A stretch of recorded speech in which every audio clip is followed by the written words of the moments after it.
Shalom Sobat Kuntum yang terkasih, kita jumpa lagi pada minggu kedua bulan Juli tahun 2023. Hari ini adalah hari Senin tanggal 10 Juli tahun 2023 yang merupakan hari biasa dalam pekan biasa yang ke-14 dengan warna liturgi adalah hijau.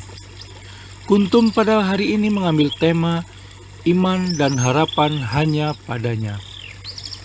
Sahabat Kuntum yang terkasih, struktur bacaan kita pada hari ini terdiri dari bacaan pertama yang diambil dari kitab Kejadian 28 ayat 10 sampai dengan 22a.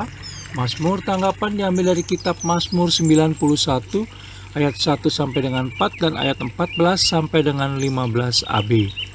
Bait pengantar Injil diambil dari kitab 2 Timotius 1 ayat 10b. Dan bacaan Injil pada hari ini diambil dari Injil Matius 9 ayat 18 sampai dengan 26. Bacaan Injil pada hari ini dapat kita baca pula dalam Injil Markus 5 ayat 21 sampai dengan 43 dan Injil Lukas 8 ayat 40 sampai dengan 56. Bacaan Injil pada hari ini sama dengan bacaan Injil pada hari Senin tanggal 4 Juli tahun 2022.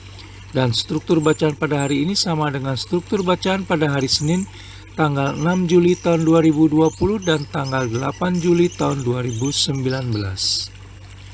Baik sahabat Kuntum yang terkasih, saya akan bacakan bacaan Injil kita pada pagi hari ini yang diambil dari Injil Matius 9 ayat 18 sampai dengan 26. Anak kepala rumah ibadat, perempuan yang sakit pendarahan. Sementara Yesus berbicara demikian kepada mereka, datanglah seorang kepala rumah ibadat lalu menyembah dia dan berkata, "Anakku perempuan baru saja meninggal, tetapi datanglah dan letakkanlah tanganmu di atasnya, maka ia akan hidup." Lalu Yesus pun bangunlah dan mengikuti orang itu bersama-sama dengan murid-muridnya. Pada waktu itu seorang perempuan yang sudah 12 tahun lamanya menderita pendarahan maju mendekati Yesus dari belakang dan menjamah jumbai jubahnya. Karena katanya dalam hati, "Asal ku jamah saja jubahnya, aku akan sembuh." Tetapi Yesus berpaling dan memandang dia serta berkata, "Teguhkanlah hatimu, hai anakku, imanmu telah menyelamatkan engkau." Maka sejak saat itu sembuhlah perempuan itu.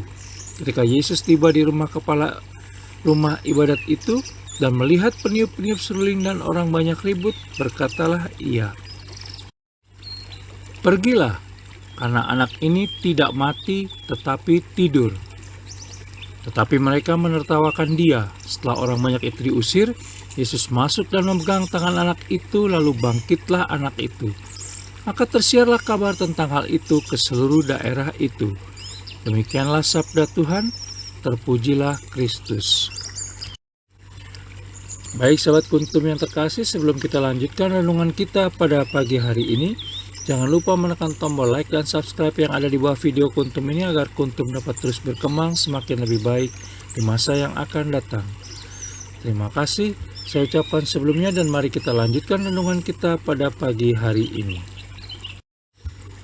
Ada dua tokoh yang diceritakan dalam bacaan Injil pada hari ini, di mana Injil pada hari ini diambil dari Injil Matius 9 ayat 18 sampai dengan 26. Dua tokoh yang diceritakan tersebut adalah kepala rumah ibadah yang ingin agar anaknya dihidupkan dan seorang perempuan yang ingin dirinya disembuhkan dari sakit pendarahan yang telah 12 tahun lamanya. Tiga kesamaan dari kedua tokoh tersebut yaitu harapan dan iman akan Yesus Kristus. Bukan hal mudah untuk memiliki iman dan harapan seperti kedua tokoh tersebut. Berusaha mendapatkan kesembuhan tersebut secara pribadi dalam kondisi berduka dan kesakitan ternyata tidak meredam iman dan harapan mereka. Yesus Kristus menghendaki demikian. Iman dan keteguhan hati mereka membuat Yesus Kristus bermurah hati mengabulkan harapan mereka. Bacaan Injil pada hari ini mengajarkan bahwa kita harus proaktif untuk mendapatkan berkat Allah Tritunggal Maha Kudus. Tidak hanya terbatas pada masalah doa, namun perlu juga diikuti dengan tindakan nyata. Beriman tanpa melakukan apa-apa, maka semuanya akan sia-sia dan mati. Sebagaimana kita bisa baca dalam Injil Yakobus 2 ayat 17. Sikap ini juga menunjukkan tingkat kualitas iman kita masing-masing sehari-hari. Jika kita berani hanya mengandalkan Allah Tritunggal Maha Kudus, maka kita telah sampai pada tahap memiliki harapan. Dengan adanya harapan, maka jalur kita menjadi jelas, yaitu menuju kepada keselamatan dan kesatuan dengan Allah Tritunggal Maha Kudus. Teguhkan diri dan andalkan Allah Tritunggal Maha Kudus dalam segala situasi dan kondisi. Allah Tritunggal Maha Kudus tidak akan pernah mengecewakan kita, karena Dia senantiasa memahami segala apa yang kita butuhkan dalam hidup dan kehidupan kita. Sahabat Kuntum yang terkasih, bila ingin lebih jelas lagi silakan melihat pada deskripsi yang ada di bawah video Kuntum ini. Dan jangan lupa untuk menekan tombol like dan subscribe yang ada di bawah video Kuntum ini agar Kuntum dapat terus berkembang semakin baik di masa yang akan datang.